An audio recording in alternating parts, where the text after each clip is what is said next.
શાંડિલીના પતિને કૌશિકને શ્રાપ આપ્યો ઋષિએ કે કાલ સૂર્ય ઉદય થશે ને એનું કિરણ પડશે એ ભેગા મારી સાથે અથડાડનારનું મોત થશે.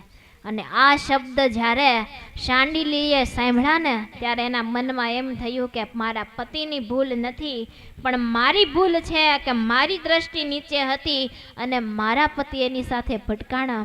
એના પતિને નીચે ઉતારી અને પછી બે હાથ જોડીને યોગીને પ્રાર્થના કરે છે કે તમે તમારો જે આપેલો શ્રાપ છે ને એને પાછો ખેંચી લ્યો, કે મારા પતિદેવને કાંઈ દંડ ન આપો, કેમ કે એ દોષિત નથી. ભૂલ તો મારી છે કે આપવો હોય તો મને દંડ આપો, પણ મારા પતિને ન આપો. ત્યારે યોગી એકના બે નથી થયા ને ત્યારે કહ્યું છે કે તમને જેમ એમ થશે કે હું એક ભારત દેશનો યોગી છું, હું ધારું તો શ્રાપ આપી શકું અને ધારું તો હું આશીર્વાદ આપી શકું, તો સાંભળી લેજો યોગી કે આજે હું પણ એક ભારત દેશની સતી નારી છું, કે મારા પતિ સિવાય મારું જો મન ક્યાંય ન ગયું હોય ને તો હું પણ આજે પ્રતિજ્ઞાબદ્ધ બનું છું કે આવતીકાલનો સૂરજ ઉગવા દઉં અને એનું કિરણ જો મારા પતિ પર પડે તો મોત થાય ને, કે કાલનો સૂર્ય ઉદય જ નહીં થાય. અને શાંડિલી પ્રતિજ્ઞાબદ્ધ બન્યા છે. અને બીજે દિવસે સૂર્ય ઉગાનો સમય થયો છે. 6 વાગ્યા, 7 વાગ્યા, બપોરના 12 વાગ્યા પણ સૂરજદેવ ઉદય થતા નથી, કેમ કે આજે શાંડિલી પ્રતિજ્ઞાબદ્ધ બન્યા અને સૂર્યદેવના ગતિના રથને પણ રોકી લીધો છે.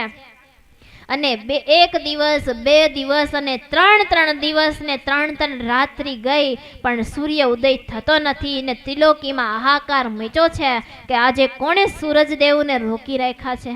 અને દેવો પણ કંપી ઉઠ્યા અને સમાચાર મળ્યા કે શાંડિલી નામની મહાન સતીએ સૂર્યને રોકી રાખ્યો છે, પણ એનું બંધન છૂટે કેમ? બધા બહુ જ વિચારમાં પડ્યા. ત્યારે ખબર પડી કે સતી અનસૂયાના તે શિષ્યા છે અને તે જો આજ્ઞા કરે ને તો આ વસ્તુ સંભવિત બને છે.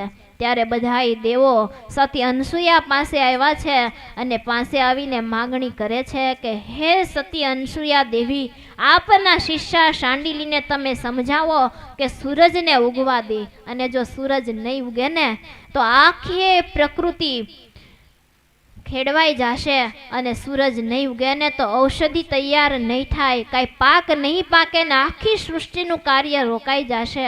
માટે દયા કરો. અને અનસૂયાજી શાંડિલી પાસે આવ્યા છે.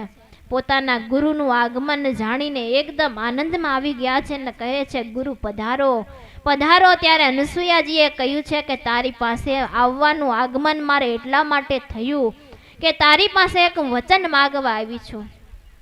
ત્યારે કહે છે કે બોલો ગુરુજી, જે વચન માગો એ આપવા માટે હું તૈયાર છું. ત્યારે સતી અનસૂયાએ કીધું છે કે હે શાંડિલી, તે તારા પતિવ્રતાના પ્રભાવે કરી અને આજે સૂરજદેવની ગતિને રોકી છે ને એને તું છોડી દે.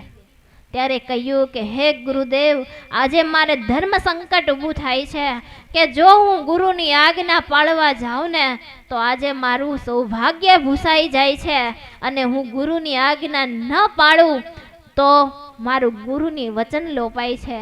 આજે હે ગુરુદેવ, હે અનસૂયાજી, મારે ધર્મ સંકટ આવ્યું છે, મારે શું કરવું? ત્યારે કહે છે કે તું જેમ સતી નારી છો, પતિવ્રતા નારી છો ને, એમ હું પણ એક પતિવ્રતા નારી છું. તું તારું વચનને મૂક અને સૂર્યનારાયણની ગતિને છૂટી મૂક. ત્યારે ગુરુના વચનથી આજે શાંડિલીએ પાણી હાથમાં લઈ અને મૂક્યું છે કે મેં જે સૂર્યનારાયણની ગતિને મારા પતિવ્રતાના પ્રભાવે કરીને રોકી છે એને હું મૂકું છું. અને જ્યારે શાંડિલીએ પાણી મૂક્યું એ ભેગા સૂર્ય ઉદય થયો. અને સૂર્ય ઉદય થતાની સાથે જ પ્રથમ કિરણ જ્યારે એના પતિ કૌશિકની માથે પડ્યું અને કૌશિકની મૃત્યુ થયું. અને બીજી ક્ષણે પાછો માતા અનસૂયાજીએ પાણી મૂક્યું કે હું પણ એક પતિવ્રતા નારી છું ને મેં મારા પતિ સિવાય બીજો સંકલ્પ ન કર્યો હોય તો હું પણ પ્રતિજ્ઞાબદ્ધ બનું છું કે આ યોગીનું વચન પ્રમાણે સૂર્ય ઉગતાની સાથે એ જ ક્ષણે કૌશિકનું મૃત્યુ થાય અને બીજી ક્ષણે પાછો બેઠો થાય અને શરીરમાં રહેલા તમામ રોગ નષ્ટ પામે. એ મારી પ્રતિજ્ઞા છે. આજે શાંડિલી પણ પાણી મૂકી અને પોતાના વચનને અટકાવ્યું છે અને સૂર્ય ઉદય થયો છે. અને બીજી ક્ષણે સત્યનસુઆએ પાણી મૂક્યું, તેના લઈને મૃત્યુ પામેલો કૌશિક બેઠો થયો છે. અંત થયેલો કૌશિક આજે દેખતો થયો છે અને પિત્તનો જે રોગ હતો તે સર્વ રોગે રહિત મુક્ત બન્યો છે અને નવ યુવાન બન્યો છે. અને આખી એ ઘટના જ્યારે કૌશિકે સાંભળીને ત્યારે કૌશિકના મનમાં થયું કે અરે રે, હું કેવો ઉદ્ધત કે મને આવી પતિવ્રતા નારી મળી અને એનો પતિ મને મળવા બન્યું, પણ હું એને ઓળખી શકો નહીં. એને મેં ગમે એટલું દુઃખ આપ્યું તેમ છતાં પણ એણે ક્યારેય ફરિયાદ ન કરી. આવી સતી નારી મારે આંગણે આવી પણ હું એને ઓળખી શકો નહીં. અને ઊભા થતાની વેત એને દોટ કાઢી અને સતી શાંડિલીના ચરણમાં પડી ગયા અને કીધું કે મને માફ કરો કે મેં તમને બહુ દુખવા, મારી મોટી ભૂલ થઈ ગઈ. ત્યારે સતી નારી એમ કીધું કે તમારી ભૂલ નથી થઈ પતિદેવ, તમારે માફી મારી પાસે ન માગવાની હોય કે આ જે કાંઈ સ્થિતિનું નિર્માણ થયું છે ને એ તમારે લઈને થયું છે, એમ આજે શાંડિલીએ એના પતિને કીધું છે. એટલે પતિવ્રતા ધર્મની એટલી બધી તાકાત છે કે ધારે તો સૂર્યના રથની ગતિને પણ રોકી શકે છે અને ધારે તો સૂર્યને ઉદય પણ કરી શકે છે. કે દુનિયાની અંદર 350 દેશો છે, એમાં એક હિન્દુસ્તાન એવો દેશ છે કે જેમાં પતિવ્રતા ધર્મનું પાલન કરનારી હજારો નારીઓ મળી રહે છે. બાકી દુનિયાનો કોઈ એવો દેશ નથી કે જ્યાં પતિવ્રતાના ધર્મનું પાલન કરનારી નારી મળે. ભારતને માટે એટલે જ મહાનતા કહેવામાં આવી છે કે આ તો સતી અને સંતનો દેશ છે.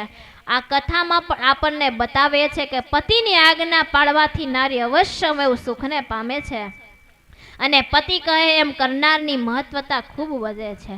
એ ઘણાની એવી ગેરસમજ હોય તો એમ વાતો કરતા હોય કે અમારી પાસે અમારા પતિનું કાંઈ ન ચાલે, પણ એનું મહત્વ એટલું જ હોય. પણ જે સ્ત્રી એમ કહેતી હોય કે મારા પતિની આજ્ઞા ન હોય તો મારે એક પણ ડગલું ન ભરાય, તો એ નારી સતી નારી કહેવાય અને એનું મહત્વ પણ એટલું જ ગણાતું હોય. પણ આજકાલ પતિવ્રતા નારી ગોતવા જાવી બહુ કઠણ પડે છે. કે જ્યારે થોડુંક ઘણી સંકટ આવે, ભીષણમાં આવે ને ત્યાં બોલવાનું શરૂ કરી દે. પણ દુઃખમાં ભાગીદાર બનવાના બદલે ઉલટાનો એના ઉપર બોજારૂપ બનતા હોય છે. કે તરત જ વાતો શરૂ કરે કે એને કંઈ ખબર પડતી નથી.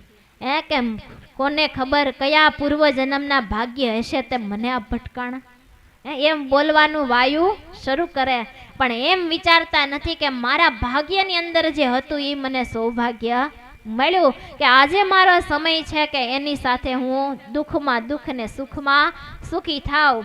પણ એટલે તો ન અટકે, પણ એથી આગળ વધીને હું બોલે કે મારા તો કેટલાય માગા આવતા હતા પણ મારા પિતાને આનામાં હું દેખાણું તે મારું સગપણ આની સાથે કર્યું. એટલે સુધી નારી પહોંચી જતી હોય છે. પણ નારી એટલું યાદ રાખવું કે પોતે જ્યારે સ્વતંત્ર થશે ને ત્યારે દુનિયામાં એનું કોઈ નહીં હોય. એટલે તો નારીને કાયમને માટે આજ્ઞા કરવામાં આવી છે કે ક્યારે એને સ્વતંત્રતા સ્વીકારવી નહીં, કે જ્યારે કુંવારી હોય પિતાની ઘરે હોય ત્યારે પિતાની આજ્ઞામાં રહેવું અને સાસરે ગયા પતિદેવની આજ્ઞામાં રહેવું. અને કદાચ પતિ જો ધામમાં જતા રહ્યા હોય તો પુત્રની આજ્ઞામાં રહેવું. પણ ક્યારેય સ્વતંત્ર નારીએ જીવવું નહીં, કે જેમ નદી છે એ જો એના કિનારાને છોડી દે, કાંઠાથી મુક્ત થાય તો એ વિરાટ સ્વરૂપને ધારણ કરે, એમ નારી છે એ જો સ્વતંત્ર બને ને તો કેટલાયને બોળી દે. અને આજકાલ આ દુનિયાની અંદર ઘણા વ્યક્તિઓ એવા ફરનારા છે કે કદાચ જો એ નારીને સ્વતંત્ર ભાળશે ને તો એની ઉપર આક્રમણ કરશે ને એને ન કરવાનું એના પર કરશે. એટલે જીવનની અંદર શાસ્ત્રમાં કહેવાનું છે કે નારીએ ક્યારે સ્વતંત્ર જીવન જીવવું નહીં. અને રામાયણની અંદર પ્રસંગ આવે છે કે સીતા માતા જ્યારે અનસુયા માતા પાસે પતિવ્રતાના ધર્મ શીખવા માટે ગયા ને ત્યારે સતી અનસૂયાએ કહ્યું છે કે પતિવ્રતા નારીના 3 પ્રકાર હોય છે, એક શ્રેષ્ઠ, બીજી મધ્યમ અને ત્રીજી કનિષ્ઠ. તો શ્રેષ્ઠ પતિવ્રતા નારી બી કોને કહેવાય? તો જે શ્રેષ્ઠ પતિવ્રતા નારી, ધર્મનું પાલન કરનારી નારી હોય ને, એ એમ જાણે કે જે પતિને હું પરણીને એક જ દુનિયાની અંદર પુરુષ છે, બાકી દુનિયાની અંદર કોઈ પુરુષ જ નથી, એને કહેવાય ઉત્તમ પતિવ્રતા નારી. અને મધ્યમ પ્રકારની જે પતિવ્રતા નારી છે ને, એ એના જીવનની અંદર એમ જાણે કે મારા પરણેલા એક જ પતિ અને અન્ય પુરુષ છે એ મારા માટે પિતા સમાન, પુત્ર સમાન ને ભાઈ સમાન છે, એમ જે માને ને એ મધ્યમ પ્રકારની નારી છે. અને જે કનિષ્ઠ નારી છે ને, એ એમ ધારે કે કદાચ હું મારા મનની વૃત્તિ બીજાની સાથે જોડીશ અને મારા પતિદેવને ખબર પડશે તો હું નિંદનીય બનીશ, એ ભયે કરી અને પોતાનું પતિવ્રતાનું પાલન કરતી હોય તો સતી અનસૂયા કહે છે કે એ કનિષ્ઠ નારી છે. એવી રીતે પતિવ્રતાના ધર્મનું પાલન બતાવ્યું કે પતિવ્રતાના ધર્મનું પાલન કરનારી નારીની ખૂબ મહાનતા છે. કે જમદગ્નિ ઋષિ થઈ ગયા, એના પત્ની એટલે રેણુકા દેવી. રેણુકા દેવીની પતિવ્રતાના પણાનું એટલું બધું હતું મહત્વ કે રોજે સવારે પોતે નદીએ જ્યારે પાણી ભરવા જાય ને, ત્યારે કોઈ વાસણ લઈને નહોતા જતા. પોતાના સાડીના પલ્લુની અંદર કાયમને માટે રેણુકા દેવી આશ્રમની અંદર પાણી ભરીને આવતા. અને એક દિવસ એવો ઉગ્યો કે પોતે નદીએ સ્નાન કરવા માટે ગયા અને પાણી ભરવા માટે ગયા, ત્યારે દેવતાઓ ત્યાં સ્નાન કરવા આવ્યા હતા. એને જોઈ અને રેણુકા દેવીને સંકલ્પ થઈ ગયો કે ભગવાને કેવું રૂપ આપ્યું છે. બીજો કોઈ સંકલ્પ નહીં, ખાલી કેવળ ને કેવળ એટલો જ સંકલ્પ થયો કે આને પ્રભુએ કેવું રૂપ આપ્યું છે. એટલો સંકલ્પ થયો અને જ્યાં સાડીના પલ્લુની અંદર પાણી ભરવા જાય ને, તો આજે પાણી પણ રહ્યું નથી. અને રેણુકા દેવી આજે ખાલી હાથે આશ્રમમાં પાછા આવ્યા છે. અને જ્યારે પાછા આવ્યા ત્યારે એના પતિદેવ કહેતા, જમદગ્નિ ઋષિએ પ્રશ્ન કર્યો કે સતી, આજે ખાલી હાથે શા માટે આવ્યા? પાણી ભરીને ન આવ્યા? ત્યારે વાત કરી કે આવી રીતે આજે બનાવ બન્યો અને જમદગ્નિ ઋષિ ક્રોધાયમાન બન્યા છે. અને એના દીકરા કહેતા પરશુરામને કહ્યું છે કે આજે તારી માતાએ પતિવ્રતા ધર્મનું પાલન નથી કર્યું અને સંકલ્પ કર્યો તે મારી આજ્ઞા છે કે ધડથી માથું અલગ કરી દે. અને પિતાની આજ્ઞા થતાની સાથે પુત્ર એવા પરશુરામે એની માતા રેણુકા દેવીનું ધડથી મસ્તક અલગ કર્યું છે. અને મૃત્યુ પામ્યા ને એના પિતા રાજી થયા. જમદગ્નિ ઋષિએ કીધું કે પરશુરામ, આજે તમે મારી આજ્ઞા પાડીને તો હું તમારા પર પ્રસન્ન થયો છું, તમે જે માગો એ આપવા માટે તૈયાર છું. ત્યારે પરશુરામે કહ્યું કે પિતા, આજે મારે કંઈ જોતું નથી, ફક્ત ને ફક્ત મને એટલા આશીર્વાદ આપો કે જે મારી માતાનું મોત થયું છે એને ફરીવાર સજીવન કરો. અને એ જ આશીર્વાદ સાથે પાછા રેણુકા દેવીને સજીવન કરવામાં આવ્યા છે. પણ વાલા બહેનો, આ કથા ઉપરથી એટલું જ જાણવું કે ખાલી એને એટલો સંકલ્પ થયો કે કેવું રૂપ પ્રભુએ આપ્યું છે, તો પણ પતિવ્રતા ધર્મનું પાલન કરનારા એના પ્રતાપે કરીને સાડીના પલ્લુમાં પાણી ભરીને આવતા હતા, તો એ પણ પાણી આજે રહ્યું નહીં. તો આપણે બીજા સંકલ્પ કરશું તો આપણું પતિવ્રતા ધર્મનું પાલન કેમ થશે? અને પતિવ્રતા ધર્મનું પાલન કરશું ને તો જ કાયમને માટે આપણી ગાથાઓ ગવાતી રહેશે. એટલા માટે આજે બાલ શર્મા ભક્તિ દેવીને પતિવ્રતા ધર્મનું પાલન કરવાની આજ્ઞા કરે છે કે હે ભક્તિ દેવી, તમે કાયમને માટે ધર્મની આજ્ઞામાં વર્તજો તો આ પૃથ્વી ઉપર તમારી કાયમને માટે અશકીર્તિ બનતી રહેશે. અને આજે પણ એવી પતિવ્રતા નારીઓ હોય છે. સત્ય બની ગયેલી ઘટના તમને કહું કે ગામની અંદર એક ભાઈ રહેતા હતા, એના 2 સંતાનો. ધંધા વ્યવહાર બહુ કુશળ હતું, પણ સમય સંજોગે એનો ધંધો પડી ભાંગ્યો અને હાવ એટલે હાવ ગરીબ પરિસ્થિતિ થઈ ગઈ. ઘરના મકાનો, બંગલા, ગાડીઓ બધુંય વેચાઈ ગયું. અને 2 દીકરા અને એના પિતા એક દિવસ બેસી અને વાતચીત કરે છે કે હવે આપણે શું કરશું, કે આપણે આખું આપણી બધુંય લૂંટાઈ ગયું તો આપણે શું કરશું. એમ જ્યાં ત્રણેય ભેગા મળીને વાતો કરે છે ને, ત્યારે એના મોટા દીકરાની વહુ આવ્યા અને આવીને કીધું કે પિતા, તમે ચિંતા ન કરો, આપણે તો ખાલી આપણી જિંદગીની અંદર આપણો ધંધામાં નુકસાની ગઈ છે, આપણી ધંધાની અંદર નુકસાની ગઈ છે, પણ આપણે જિંદગી થોડાક હારી ગયા છીએ. આપણે તમતારે જિંદગીની અંદર નવા ધંધાની શરૂઆત કરો અને સફળતા મળશે ને તો આપણે પણ આગળ ફરીને વધશું. એટલા માટે હું તમને કહેવા માટે આવી છું ને એમ કહીને પોતાના ઘરેણાનો જે ઠેલી ભરીને આવ્યા હતા ની આગળ ઢગલો કર્યો, કેમ કે એના પિયરિયાની અંદર બહુ ધન સંપત્તિ અને સુખી પરિવાર હતો. જ્યારે એના લગ્ન થયા ને ત્યારે એને કરિયાવરની અંદર બહુ ઘરેણું આપવામાં આવ્યું હતું. એ ઘરેણું લઈને આજે એના મોટા દીકરાના વહુ આવ્યા અને આગળ ઢગલો કર્યો કે પિતાશ્રી આ સોનું વેચી નાખો અને આનામાંથી જે રૂપિયા આવે ને એમાંથી નવો ધંધો શરૂ કરો, ભગવાન ચોક્કસ આપણને સફળતા આપશે. ત્યારે એના પિતાએ એમ કીધું, પિતા કહેતા સસરાએ એમ કીધું કે વહુ બટા આ ઘરેણા તો તમારા પિયરના છે, મારાથી ન લેવાય.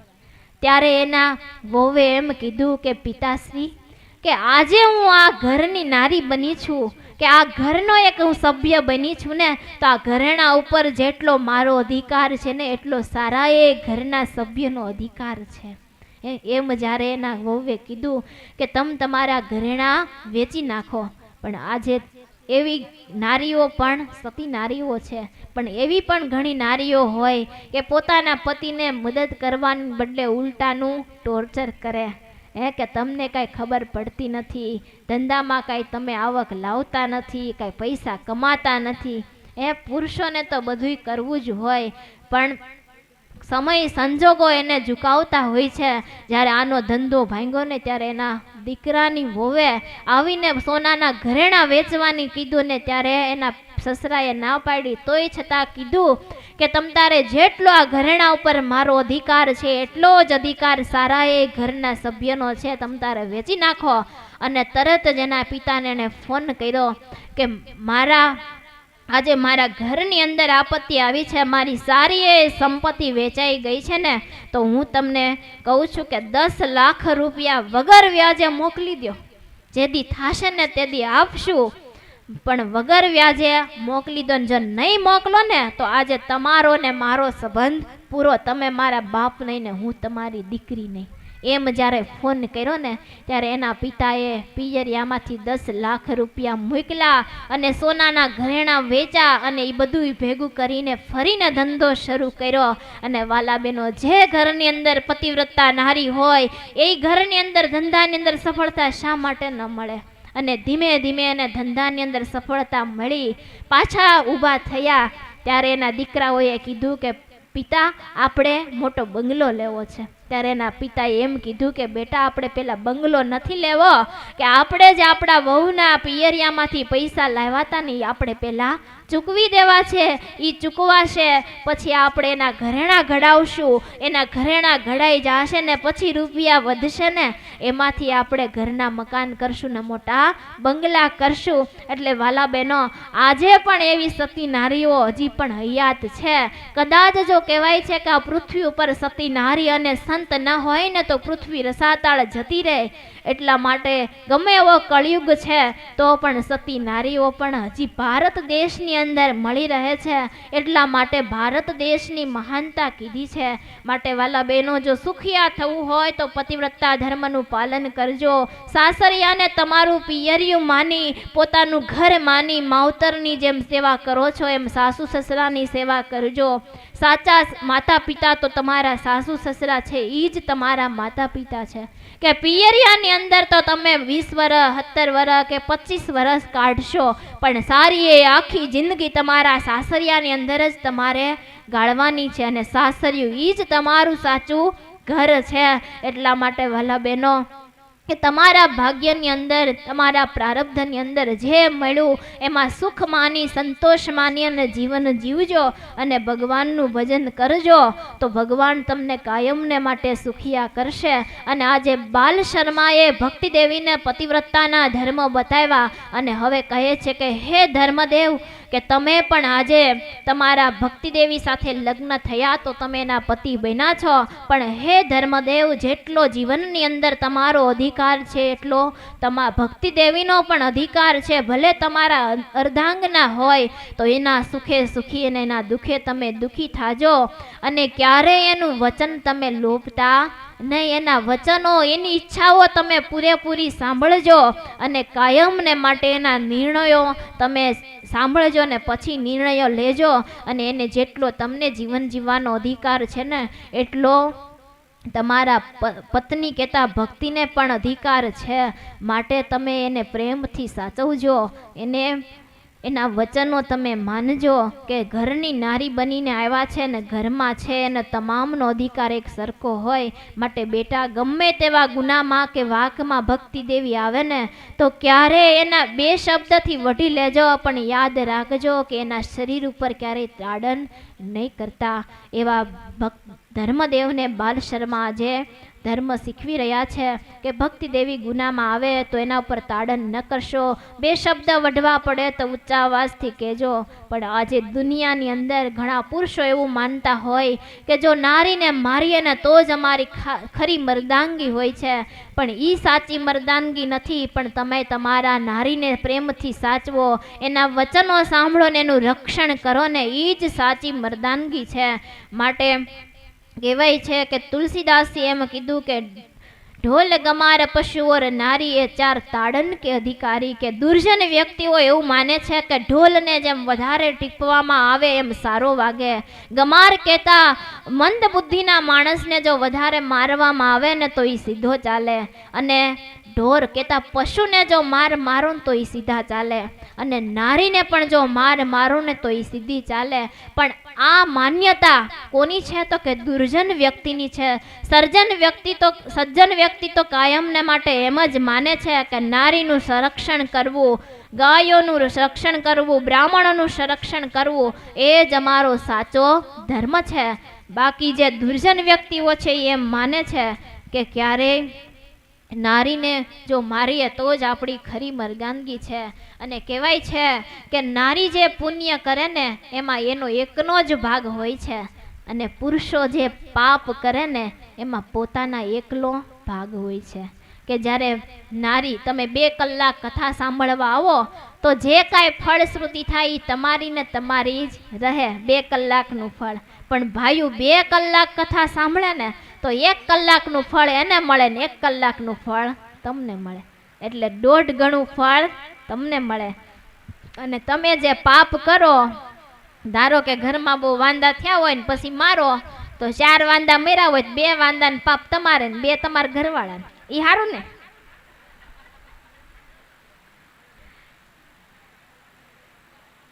એટલે શાસ્ત્રનો એવો ન્યાય છે કે નારીએ કરેલું પુણ્ય ને ભજન એનું સુવાંગ રહે છે, એમાં ભાગ પડતો નથી, અને પાપ કરે એમાં ભાગીદાર પુરુષો બને છે.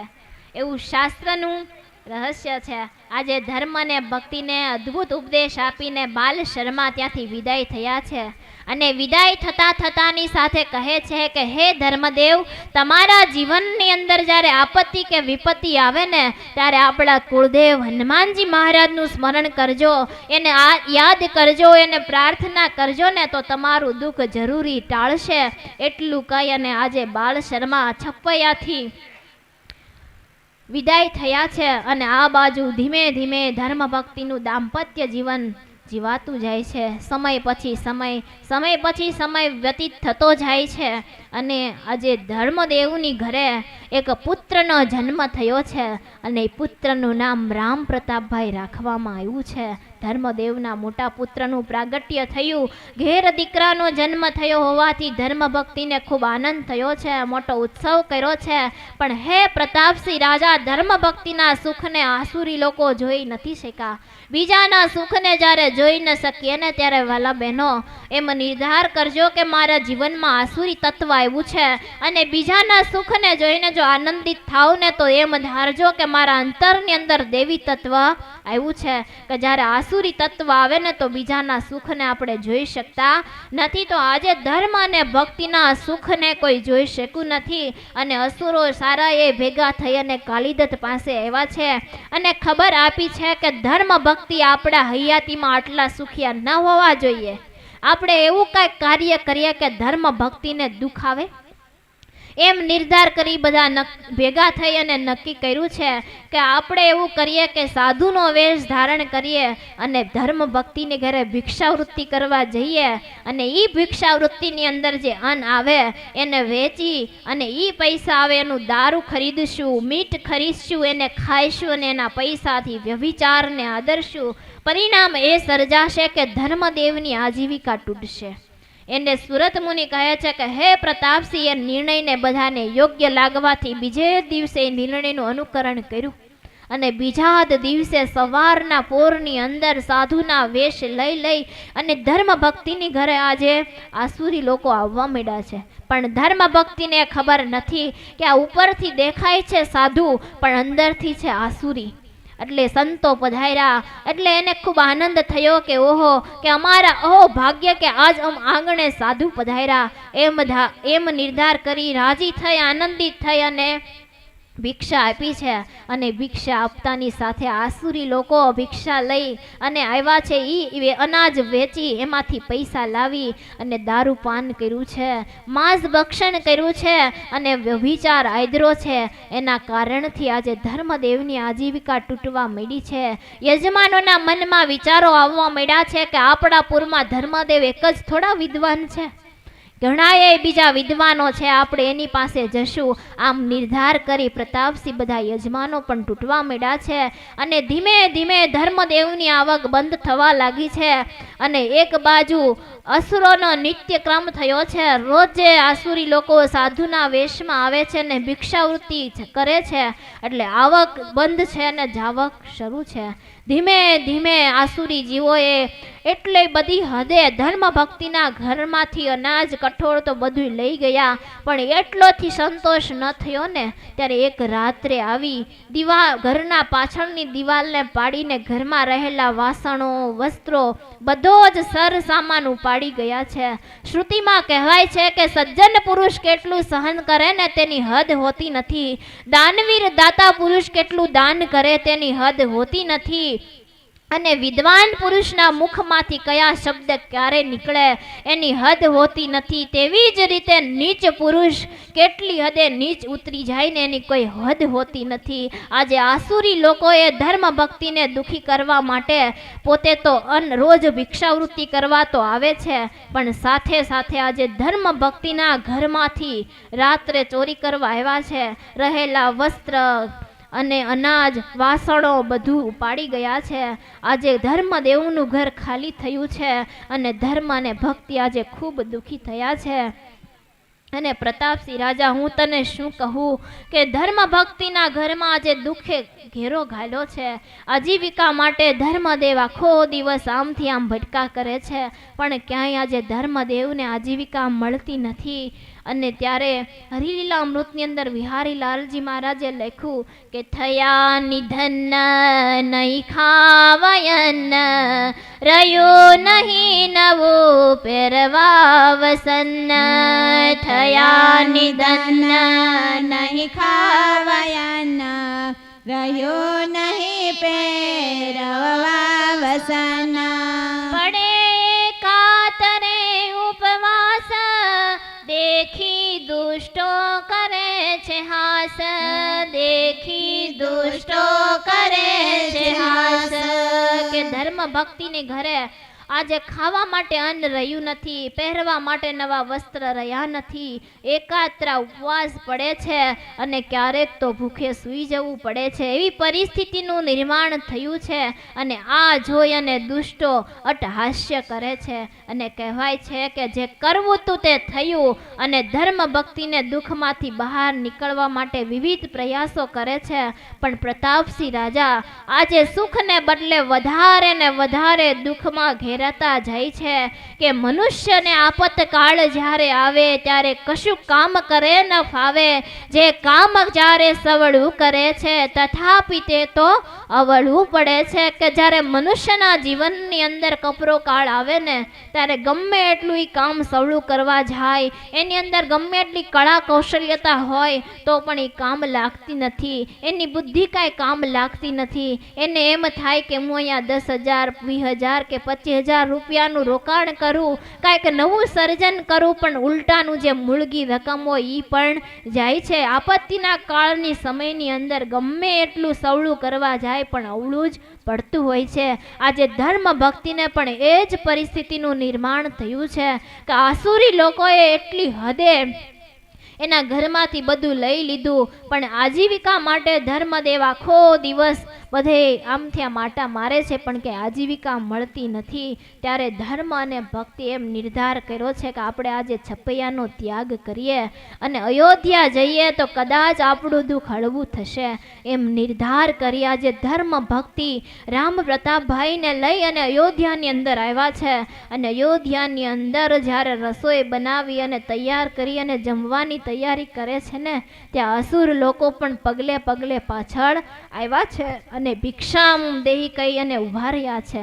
અને ત્યારે ધર્મ ભક્તિએ પોતાના માટે બનાવેલી રસોઈ આજે ભિક્ષાવૃત્તિ કરવા આવેલાને આપી દીધી છે અને પોતે ભૂખા સૂઈ ગયા છે. સમય પછી સમય જાય છે, દિવસ પછી દિવસ જાય છે અને એક તરફ ઉપવાસ પડે છે.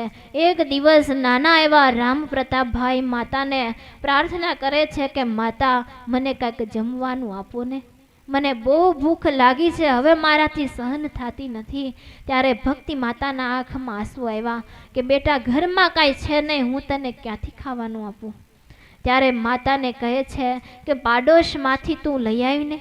ત્યારે ભક્તિ માતા કહે કે હે દીકરા હું તને શું કહું કે આજે પાડોશની નારીઓ પણ મારી સામે જોવા માટે તૈયાર નથી. કેમ કે દીકરા આપણા ઘરની અંદર સંપત્તિ નથી અને લોકની અંદર એવું છે કે જેની પાસે સંપત્તિ હોય તેને સૌ બોલાવે કે નાણાં વગરનો નાથીઓ ને નાણે નાથા લાલ, કે જેની પાસે રૂપિયા હોય ને આ સંસાર એવો છે કે પૈસાની કિંમત છે, માણસની કિંમત નથી. હે બેટા હું પાડોશની અંદર જાઉં ને તો આજે કોઈ મારી સામે જોવા પણ તૈયાર નથી. અને જ્યારે રામ પ્રતાપભાઈને માતાના આંસુ જોઈ અને દુઃખ થયું છે ત્યારે નાના એવા ખેસથી માતાના આંસુ લૂછ્યા છે અને પ્રાર્થના કરી છે કે હે માં, મારી ક્યારેય આજ પછી એવી માગણી નહીં હોય કે તારી આંખમાં આંસુ હશે. એમ રામ પ્રતાપભાઈએ માતાને પ્રાર્થના કરી અને પોતે ભૂખા સૂઈ ગયા છે. અને ધર્મદેવ જ્યારે ફરીને રાત્રિ થઈ એટલે ઘરે આવ્યા ત્યારે ધર્મદેવને ભક્તિ માતા પૂછે છે કે હે પતિદેવ કંઈ ખાવાનું મળ્યું કે નહીં. ત્યારે નકારાત્મક માથું હલાવી અને ધર્મદેવ કહે છે કે ભક્તિ દેવી આજે આખો દિવસ હું ભટકો પણ મને ક્યાંય મળતું નથી. ત્યારે ધર્મદેવની પાસે ભક્તિ દેવીને પણ ધીરજ રહી નથી અને ધીરજ ખૂટી અને રડવા માંડ્યા છે. ત્યારે ભક્તિ દેવીને સાંત્વના આપતા કહે છે કે દેવી તમે ધીરજ રાખો, કાયમ કોઈને આવી પરિસ્થિતિ રહેતી નથી. સમય તો બધાનો કાયમને માટે બદલાતો રહે છે, દિવસ પછી દિવસ જશે અને ચોક્કસ એક દિવસ આપણને સુખ આપશે. ઘણું સમજાવ્યા ત્યારે ભક્તિ દેવીએ ધીરજ ધારણ કરી છે અને પોતે પણ ભક્તિ દેવી સૂઈ ગયા. આ બાજુ ધર્મદેવને એમ થયું છે કે રામ પ્રતાપભાઈ અને ભક્તિ દેવી સૂઈ ગયા એમ ધારીને ઓસરીની કોરે આવીને બેઠા છે ને ત્યારે આજે ધર્મદેવની પણ ધીરજ ખૂટી છે. એને એમ થાય છે કે આ કેટલાય દિવસ સુધી હું સહન કરીશ, કે ધીરજ ધરતનની પણ આજે ધીરજ ખૂટી છે અને પોતે પણ ઉદાસ થઈ અને બેઠા છે. એમ કરતાં કરતાં રાત્રિ પડી અને ધર્મદેવ પણ સૂઈ ગયા છે. સવારમાં ઉઠી અને ફરી પાછા પોતે ભિક્ષાવૃત્તિ કરવા માટે નીકળી ગયા છે. પણ આજે દુશ્મનો એવો ઘેરો ઘાયલો છે કે ક્યાંય એને મળતું નથી. પ્રારબ્ધ એવું કઠણ બન્યું છે કે ધર્મદેવ અને ભક્તિ માતા કહેતા ભગવાનના માતા પિતાને આજે કાંઈ જમવાનું મળતું નથી અને ભક્તિ માતાને અંતરમાં ખૂબ દુઃખ થાય છે ને ત્યારે ભગવાનને આર્તનાદથી પ્રાર્થના કરે છે કે હે પ્રભુ તું મને આમાંથી ઉગાર, કે હે પ્રભુ તારા સિવાય મારો કોઈ આધાર નથી, હું તારા શરણે આવ્યો છું, હે પ્રભુ તું મને આમાંથી ઉગાર. એમ પ્રાર્થના કરતા કરતા ભક્તિ માતાના અંતરમાંથી શબ્દ નીકળ્યા કે હું દુખિયારો તારે દ્વારે આવી ઉભો મહારાજ રે.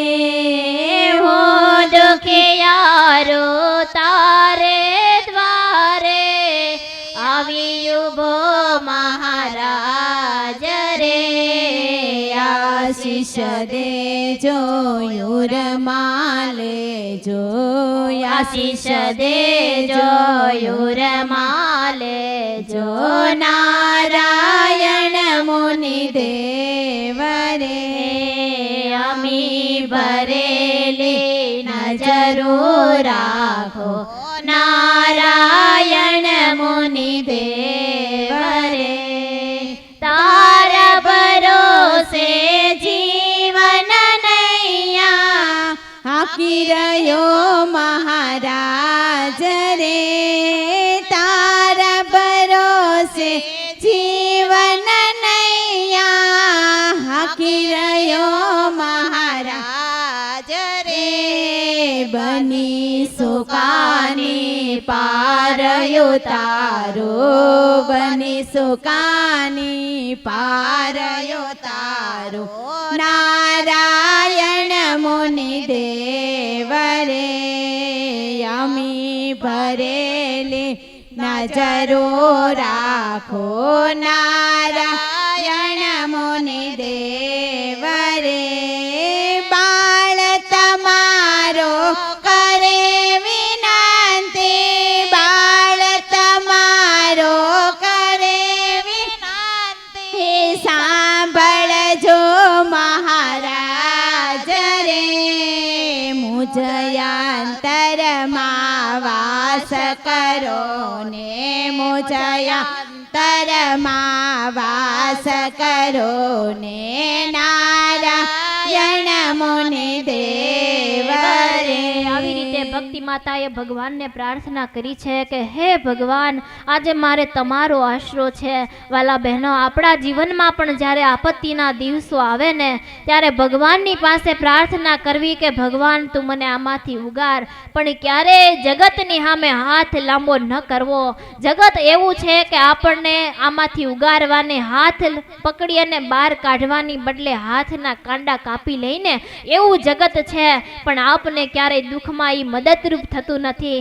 માટે જો આપણે દુઃખમાંથી બહાર આવવું હોય ને તો કેવળ અને કેવળ એક ભગવાનને પ્રાર્થના કરવી કે હે ભગવાન, તારા સિવાય મારો કોઈ આધાર નથી ને ભગવાન પણ દયાળુતાની મૂર્તિ છે. ગમે એવા ગુના હોય પણ એના શરણે આવે એને અવશ્ય સ્વીકાર કરે છે. એટલે તો કીધું છે કે શરણાગત પાપ પર્વતમ ગણિત્વાન તદીય સદગુણ અણુમપ્ય તુલમી મન્યતે. કે શરણે આવેલા ને પહાડો જેવા દુઃખો ગમે એવા પાપ હશે, પાપનો પર્વત હશે તો પણ ભગવાન એને સ્વીકારી લેશે. આ બાજુ ધર્મ અને ભક્તિને ખૂબ દુઃખ આવ્યું છે ત્યારે નિર્ધાર કર્યો છે કે આ દુઃખમાંથી બહાર નીકળવા માટે આપણે પ્રયાગ ક્ષેત્રની અંદર જઈએ. અને જ્યારે ધર્મ અને ભક્તિ પ્રયાગ ક્ષેત્રની અંદર આવ્યા ત્યારે તેને ત્યાં મહાન એક યોગીના દર્શન થયા છે. અને એ યોગીના દર્શન થતાની સાથે એને પ્રગટ ભગવાનના દર્શન થયા છે. અને આ વાત જ્યારે પ્રતાપસિંહ રાજાએ સાંભળીને ત્યારે તેનાથી રહેવાનું નહીં. એટલે સુરત મુનિને પ્રશ્ન કરે છે કે હે સુરત મુનિ, કે તમે જે મહાન યોગી કહો છો કે એના યોગીના દર્શન થતાની સાથે ધર્મદેવને પ્રગટ ભગવાનના દર્શન થયા, તો એ યોગી કોણ છે? એનું જીવન વૃત્તાંત આજે મને સાંભળવાની ઈચ્છા છે. તો આજે તમે મને એનું જીવન વૃત્તાંત સંભળાવો. ત્યારે પ્રતાપસિંહ રાજાના પ્રશ્નનો ઉત્તર આપતા સુરત મુનિ કહ્યા છે કે એ મુનિ એટલે રામાનંદ સ્વામી. રામાનંદ સ્વામીનું જીવન ચરિત્ર કહેતા સુરત મુનિ કહે છે કે ઉત્તર હિન્દુસ્તાનની અંદર ત્રેતાયુગની અંદર ભગવાન રાઘવનું જ્યાં પ્રગટ્ય થયું હતું ને એ જ અયોધ્યાપુરીની અંદર ગુરુ રામાનંદ સ્વામીનો જન્મ થયો હતો. સંવત 1795 શ્રાવણવતી અષ્ટમીના દિવસે મહાપુરુષ પૃથ્વી ઉપર પધાર્યા હતા. અને એના પિતાનું નામ હતું અજય વિપ્ર અને માતાનું નામ હતું સુમતી. બાળપણનું નામ રામ શર્મા હતું અને 7-8 વર્ષની ઉંમર થઈ અને એકવાર ભાગવતનો દ્વિતીય સ્કંદ વાંચતા હતા અને હૃદયની અંદર લીંગટ ગાંઠ વળી ગઈ કે આ દેહ કરીને ભગવાનનું ભજન કરાય, બાકી કાંઈ ન કરાય. વાલા બહેનો, એક ને એક દિવસ તો આપણે પણ લીંગટ ગાંઠ વાળવી જ પડશે અને વાળા વગર છૂટકો નથી. કે જેટલા સત્પુરુષો થયા ને એણે શાસ્ત્રનું વાંચન કરી શાસ્ત્રના આધારે લીંગટ ગાંઠ વાળી છે કે આ મનુષ્ય દેહ કરીને ભગવાનનું ભજન કરાય, બાકી બીજું કાંઈ કરાય નહીં. એમ આજે રામાનંદ સ્વામી કહેતા બાળપણનું નામ એનું રામ શર્મા હતું કે રામ શર્મા વિપ્રએ પણ આજે લીંગટ ગાંઠ વાળી છે કે આ દેહ કરીને કોઈ એવા સત્પુરુષની શોધ કરું ને મને પ્રગટ ભગવાનની પ્રાપ્તિ કરાવે એમ નિર્ધાર કરી અને ઘર છોડવાનો નિર્ધાર કર્યો. પણ આજે રામ શર્માને પણ રજા આપવામાં આવી નથી અને રામ શર્માને જ્યારે રજા ન આપી ત્યારે આ પ્રાર્થના કરી કે મારે વિદ્યાભ્યાસ કરવા માટે કાશીએ જવું છે એમ કહી અને વિદ્યાભ્યાસના બાને આજે રામ શર્માએ ઘરનો ત્યાગ કર્યો છે અને એવા સંતને ગોતું કે જેથી કરી અને મને ભગવતનો ભેટો કરાવે. અને રામ શર્મા ફરતા ફરતા ગુજરાતની ધરતી પર આવ્યા છે. ભાવનગરની બાજુમાં ગોપનાથ નામનું મહાન તીર્થ છે, અહીં પહોંચ્યા છે અને ગોપનાથની અંદર ગોપાળ બાવાના શિષ્ય કહેતા આત્મારામ નામના સંત રહે છે. એમણે અષ્ટાંગ યોગ સિદ્ધ કરેલો છે, એનું મિલન થયું છે ને સ્વામીએ તે સેવા તેની કરવા માંડ્યા છે. મન કર્મ વચને કરીને સેવા કરે છે ને ત્યારે આત્મારામ સ્વામી રામ શર્મા ઉપર રાજી થયા છે અને કીધું છે કે રામ શર્મા તમે જે માગો એ આપવા માટે હું તૈયાર છું. ત્યારે રામ શર્માએ કીધું કે ગુરુદેવ મારે બીજી કોઈ ઈચ્છા નથી, કેવળ ને કેવળ એક જ ઈચ્છા છે કે મારે પ્રગટ ભગવાનના દર્શન કરવા છે. બસ એ જ ઈચ્છાએ કરીને હું તમારી પાસે આવ્યો છું, તો તમે મારા પર કૃપા કરો. ત્યારે આત્મારામ સ્વામીએ કીધું છે કે બેટા રામ, પ્રગટ ભગવાનના દર્શન કરવાને તે બહુ ગહન છે. તારે પહેલા તો ભગવતી દીક્ષા ગ્રહણ કરવી પડે, અષ્ટાંગ યોગ સિદ્ધ કરવો પડે. ત્યારે રામ શર્માએ કહ્યું છે અરે ગુરુદેવ તમે મને આજે જ ભગવતી દીક્ષા આપો, મને અષ્ટાંગ યોગ શીખવાડો, મને મંજૂર છે. અને આત્માનંદ સ્વામીએ ભગવતી દીક્ષા આપી અને રામાનંદ એવું નામ ધારણ કરાવ્યું છે અને અષ્ટાંગ યોગ શીખવાડ્યો છે. પણ પ્રતાપસિંહ રાજા આ મહાન પૂર્વના યોગી છે. જોત જોતાની અંદર યમ નિયમ આસમ પ્રત્યાહાર પ્રાણાયામ ધ્યાન ધારણા અને સમાધિ સુધી પહોંચ્યા છે. અને એક દિવસ ધ્યાનમાં બેઠા બેઠા સમાધિ થવા લાગી અને તેજના દર્શન થવા લાગ્યા. પણ તેજની અંદર તત્ર નારાયણ નતો કે તેજની અંદર નારાયણના દર્શન નથી થયા ને ત્યારે એકદમ ઊભા થઈ અને આત્માનંદ સ્વામી પાસે આવ્યા છે અને કહે છે કે હે ગુરુદેવ આજે મને તેજના દર્શન તો થયા પણ તે તેજની મધ્યે નારાયણના દર્શન નથી થતા. અને ત્યારે કહ્યું કે હે રામાનંદ તું જે કહે છે ને એ તેજ છે ને એ તેજમાં સંપૂર્ણ આવી ગયું. ત્યારે કહે છે કે હે ગુરુદેવ તમને સમાધિની અંદર તેજના દર્શન થાય છે, તેમાં ન તો નારાયણ તેમાં નારાયણના દર્શન નથી થતા. પણ હું એમ બેસી જનાર નથી કે મેં ભાગવતની અંદર વાંચ્યું છે કે કાયમને માટે ભગવાન પ્રગટ છે, ભગવાન સાકાર સ્વરૂપ છે, માટે હું ન માનું કે ભગવાન નિરાકાર છે. અને ઈ જ્યારે વાત કરી કે મેં તો સંસાર એટલા માટે છોડ્યો છે કે મારે પ્રગટ ભગવાનના દર્શન કરવા છે. મેં શ્રીમદ ભાગવત ગ્રંથના આધારે નક્કી કર્યું છે કે ભગવાન અવશ્ય પ્રગટ છે અને એના માટે જ મેં આજે સંસાર છોડ્યો છે, પણ એ ભગવાન મને નહીં મળે. એટલું સાંભળતાની સાથે મૂર્છા આવી છે અને પૃથ્વી ઉપર ઢળી પડ્યા છે. ત્યારે આત્માનંદ સ્વામીના મનમાં વિચાર થયો કે આવો ગુણિયલ શિષ્ય કદાચ મને છોડીને જતો રહેશે. એટલા માટે આત્માનંદ સ્વામી આજે રામાનંદ સ્વામીને ખૂબ સમજાવવા માંડ્યા છે.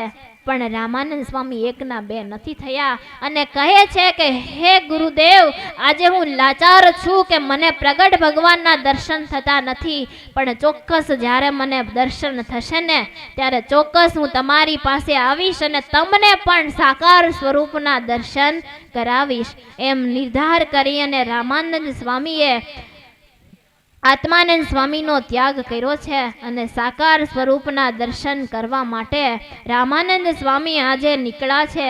અને ફરતા ફરતા રામાનંદ સ્વામી આજે ભગવાન નિરાકાર નથી પણ સાકાર છે એવું જાણવા માટે, ભગવાન એવું જ્ઞાન મેળવવા માટે સુરત મુનિ કહે છે કે હે પ્રતાપસિંહ રાજા, ત્યારબાદ તમામ રામાનંદ સ્વામીએ આત્માનંદ સ્વામીનો ત્યાગ કર્યો છે અને શ્રીરંગ ક્ષેત્રની અંદર આવ્યા છે. અને શ્રીરંગ ક્ષેત્રની અંદર જ્યારે રામાનંદ સ્વામી પધાર્યા અને ત્યાં રામાનુજાચાર્યનું મોટું જબરજસ્ત મંદિર છે. અને કહેવાય છે કે હિન્દુ ધર્મની જો તમારે ભારત દેશની જો યાત્રા કરવી હોય ને તો દક્ષિણ ભારતની યાત્રા અવશ્ય કરજો, કે હિન્દુ ધર્મની શું મહત્વતા છે ને એ તમને સમજાશે. કે ભવ્ય મંદિરો 25 એકરની અંદર ભવ્ય મંદિર છે. એ મંદિર બનતા 300-400 વર્ષ લાગ્યા. એવડું મોટું ભવ્ય મંદિર છે. અને કહેવાય છે કે ઈ મંદિરની અંદર 1200 વર્ષ થઈ ગયા તો પણ આજે રામાનુજાચાર્ય જે થઈ ગયા સંત મોટા મહાન, એનો પ્રાથમિક દેહ કહેતા પંચભૌતિક દેહ આજે પણ હયાત છે. વાલા બહેનો, જ્યારે શ્રીરંગ ક્ષેત્રની અંદર તમે દર્શન કરવા માટે જાઓ ને ત્યારે આ દેહના અવશ્ય દર્શન કરજો. કે આજે ગમે એટલી આધુનિકતા આવી, ગમે એટલી ટેકનોલોજી આવી, પણ કોઈનો દેહ રાખી શકાતો નથી. એ આ સમર્થ કેવા મહાપુરુષ હશે કે આજે 1200 વર્ષ પૂર્ણ થયા તો પણ આજે એમને એનો દેહ અવિરત છે. શ્રીરંગ ક્ષેત્રની અંદર જ્યારે તમે યાત્રા કરવા માટે જાઓ ને ત્યારે અવશ્ય આ મંદિરના દર્શન કરજો. એ શ્રીરંગ ક્ષેત્રની અંદર આજે રામાનંદ સ્વામી પધાર્યા છે કે જ્યાં રામાનુજાચાર્યએ પોતાના ધર્મનું સ્થાપન કર્યું છે. કે પૃથ્વી ઉપર અનેક લોકો એવા હતા કે સોહમનો જાપ કરતા હતા, એને બંધ કરાવી અને રામાનુજાચાર્યએ દાસોહમ કહેતા કે હું એનો દાસ છું અને ભગવાન અને આત્માનો અલગ સ્વરૂપ બતાવ્યું છે. એવા શ્રી રામાનુજાચાર્યનું ધામ એટલે શ્રીરંગ ક્ષેત્રની અંદર જ્યારે રામાનંદ સ્વામી પધાર્યા છે ત્યાં આવી અને પ્રપન્નામૃત ગ્રંથનું પાન કર્યું છે, નદીમાં સ્નાન કરે, આખો દિવસ પરમાત્માની આરાધના કરે છે. આવી રીતે સમય પછી સમય વ્યતીત થાય છે. આખો દિવસ પરમાત્માની આરાધના કરે છે. એમ કરતાં કરતાં 5 માસ પૂર્ણ થયા, તેમ છતાંય પણ ભગવાનના કાંઈ દર્શન થતા નથી. ત્યારે એક દિવસ રાત્રે પથારીમાં બેસી અને રામાનંદ સ્વામી રડી રહ્યા છે કે હે કૃપાનાથ, ક્યારેક કરુણા દ્રષ્ટિ કરશો. અને રડતા રડતા જ્યારે રામાનંદ સ્વામી નિદ્રાધીન બન્યા અને સ્વપ્નની અંદર રામાનુજાચાર્ય આવ્યા અને દર્શન આપ્યા છે. 3 દંડ ધારણ કરાવ્યા છે, ઉદ્વપંડુ તિલક ધારણ કરાવ્યું છે અને મસ્તક પર હાથ મૂકીને કહ્યું છે કે બેટા રામ, મને તું રામાનુજાચાર્ય જાણજે. બોલ બેટા, શા માટે રડી રહ્યો છો? તને શું ઈચ્છા છે? ત્યારે રામાનંદ સ્વામીએ 2 હાથ જોડીને કહ્યું છે કે હે ગુરુદેવ, મને ભગવતી દીક્ષા આપો અને મારા પર કૃપા દ્રષ્ટિ કરો કે મને પ્રગટ ભગવાનના દર્શન થાય. એમ ગુરુદેવ પાસે આશીર્વાદ માંગ્યા અને રામાનુજાચાર્યએ 2 મંત્ર આપ્યા છે અને કહ્યું છે કે કોઈ દેવી જીવાત્મા આવે એના મંત્ર આપજો, કોઈ મુમુક્ષ જીવાત્મા આવે તો એના બીજો મંત્ર છે આપજો. એવી રીતે રામાનુજાચાર્યને 2 મંત્ર આપ્યા, તિલકો કરાવ્યા અને પછી અદ્રશ્ય થયા છે. અને જ્યારે સવારના પોરની અંદર રામાનંદ સ્વામી જાગૃત બન્યા ત્યારે શરીર ઉપર તમામ ચિહ્ન જોયા છે અને તિલક જોતાની સાથે અતિ આનંદ થયો છે. અને પ્રતાપસિંહ, પછી તો તને શું કહું કે રામાનંદ સ્વામીએ જ્ઞાનનો ધોધ વરસાવ્યો છે. હજારો મુમુક્ષો રામાનંદ સ્વામી બાજુ ખેંચાવા લાગ્યા છે. અને આ ઘટના ઘટીને ત્યારે રામાનુજાચાર્યના બીજા શિષ્યો હતા ને એણે જબરજસ્ત મોટો દોષ ઉપાડ્યો છે કે રામાનંદ સ્વામીને ઝુકાવવા માટે બહુ શાસ્ત્રાર્થ કર્યો, પણ પ્રતાપસિંહ રાજા, આજે રામાનંદ સ્વામીએ શાસ્ત્રાર્થની અંદર જીત મેળવી છે. અને પછી તો ધીમે ધીમે કરતા સ્વામીના પૂજાના સામગ્રીઓ, મૂર્તિઓ લઈ લેવામાં આવે છે. સ્વામીના તિલકો પીટોડાથી ઘસીને કાઢવામાં આવે છે. બહુ ઉપદ્રવો થવા લાગ્યા. ત્યારે રામાનુજાચાર્યએ કીધું હતું કે જ્યારે તને ખૂબ ઉપદ્રવો આપે ને ત્યારે તું આ શ્રીરંગ ક્ષેત્રનો ત્યાગ કરી અને રામાનંદ તું વૃંદાવનમાં જાજે. એટલે રામાનંદ સ્વામી આજે શ્રીરંગ ક્ષેત્રનો ત્યાગ કરી અને વૃંદાવનની અંદર આવ્યા છે. વૃંદાવનની અંદર આવ્યા ત્યારે રાધાકૃષ્ણ રૂપે, લક્ષ્મીનારાયણ રૂપે દર્શન આપ્યા છે અને મસ્તક પર 2 હાથ મૂકીને કહ્યું છે કે બેટા રામ, તું ચિંતા ન કરતો કે રામાનંદ તું સામાન્ય નથી, તું તો ઉદ્ધવનો અવતાર છો અને ટૂંક સમયની અંદર જ હું પણ પધારવાનો છું. માટે હે ઉદ્ધવ અવતાર રામાનંદ સ્વામી, તમે ચિંતા ન કરો, તમે ધર્મનું સ્થાપન કરો અને ટૂંક જ સમયની અંદર ધર્મ ભક્તિની ઘરે અવતાર ધારણ કરશું એમ નિર્ધાર કરી આશીર્વાદ આપી અને ભગવાન અદ્રશ્ય થયા છે. આ બાજુ રામાનંદ સ્વામીએ ઉદ્ધવ સંપ્રદાયની સ્થાપના કરી છે અને આપણે પણ એ જ ઉદ્ધવ સંપ્રદાયના સૌ અનુયાયી છીએ. મહારાજે વચનામૃતમાં કીધું છે કે આપણા સંપ્રદાયની પુષ્ટિ કઈ રીતે થાય, તો કે જેના ઉપાસક હોય એના શાસ્ત્રનું પાન કરે ને ત્યારે એના સંપ્રદાયની પુષ્ટિ થતી હોય. તો વાલા બહેનો, આપણે સ્વામિનારાયણ સંપ્રદાય કહેતા આપણે ઉદ્ધવ સંપ્રદાયના શિષ્યો છીએ.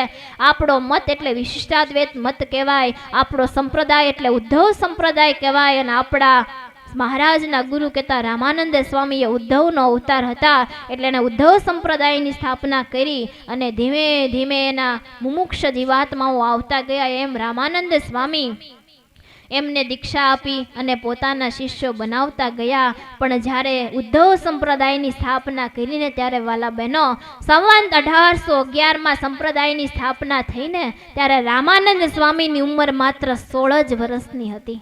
તો પણ આવડા મોટા સંપ્રદાયની સ્થાપના કરી અને પછી પ્રતાપસિંહ વૃંદાવન વિહારી અદ્રશ્ય થયા અને રામાનંદ સ્વામી નિર્ભય બનીને ફરવા લાગ્યા. ફરતા ફરતા અનેક મુમુક્ષોને ઉપદેશ આપતા આપતા રામાનંદ સ્વામી આ પ્રયાગ ક્ષેત્રની અંદર આવ્યા અને એ જ પ્રયાગ ક્ષેત્રની અંદર ધર્મ ભક્તિ પણ આવ્યા અને એ ધર્મ ભક્તિને આજે રામાનંદ સ્વામીના દર્શન થયા છે. અને ધર્મ અને ભક્તિએ રામાનંદ સ્વામીની સેવા કરી, તેથી ધર્મદેવને પ્રગટ ભગવાનના દર્શન થયા છે અને એના પાસે કંઠી ધારણ કરાવી, ગુરુ ધારણ કર્યા અને ધર્મ અને ભક્તિને મંત્ર આપવામાં આવ્યા છે. અને ધર્મદેવને ઉપદેશ આપ્યો છે કે હે ધર્મદેવ, તમે પુરુષોના ગુરુ થજો, એને મંત્રનો ઉપદેશ આપજો અને ભક્તિ દેવીને કહેજો કે તમે સ્ત્રીઓના ગુરુ થાય. પણ ધર્મદેવ ક્યારેય તમે સ્ત્રીઓના ગુરુ થતા નહીં.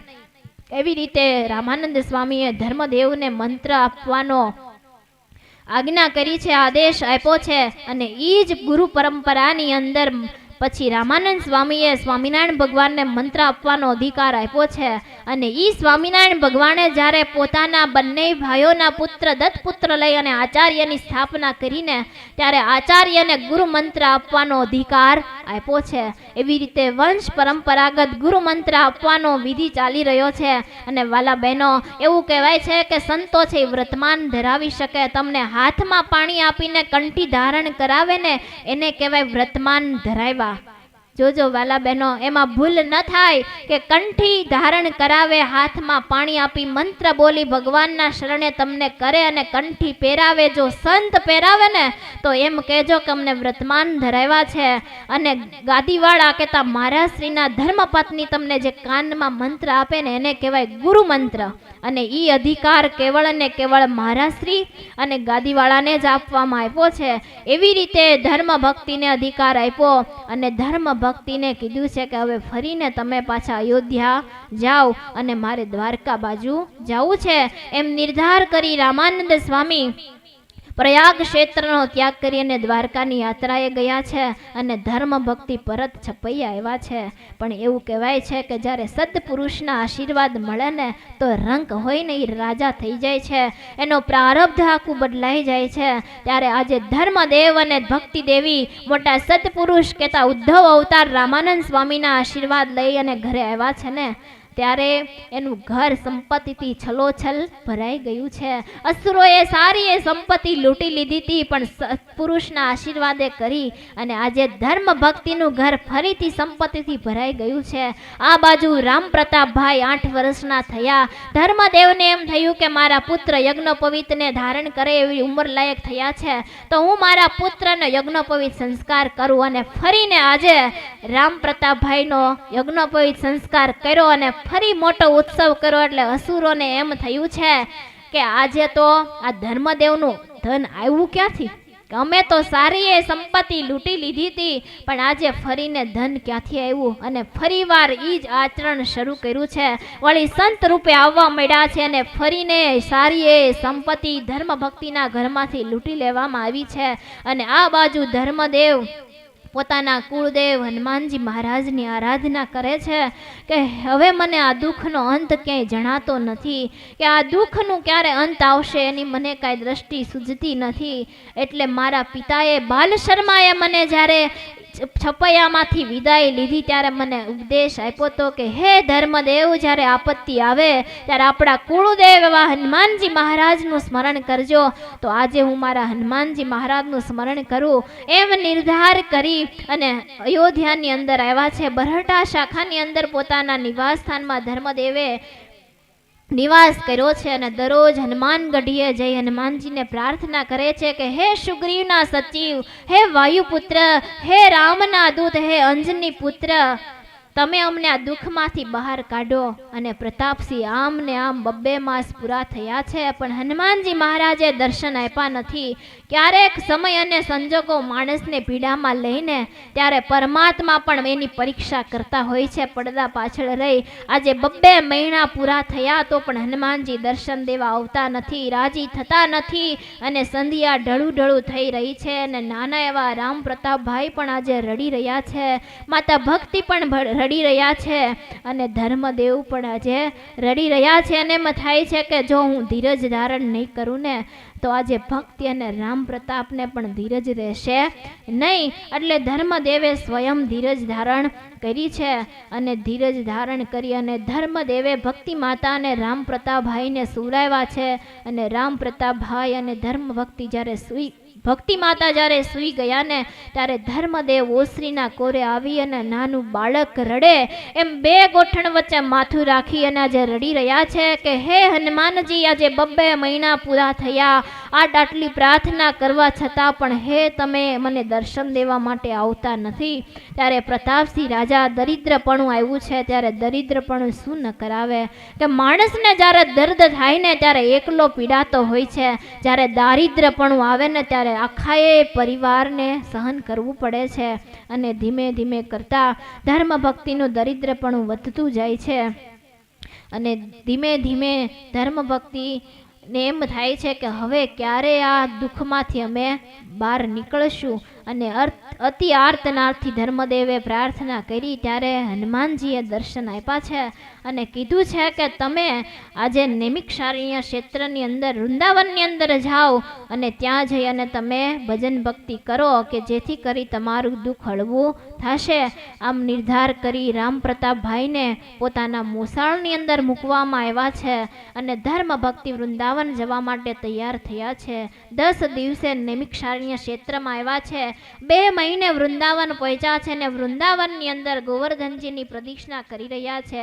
અને એ જ વખતે હરિ ઈચ્છાથી સ્થાપિત થયેલા અનેક મહર્ષિઓ પણ આવ્યા છે અને એકાબીજા અરસપરસ કુશળતાના સમાચાર પૂછે છે. અને ધર્મ ભક્તિને જોઈને ઋષિ મુનિઓ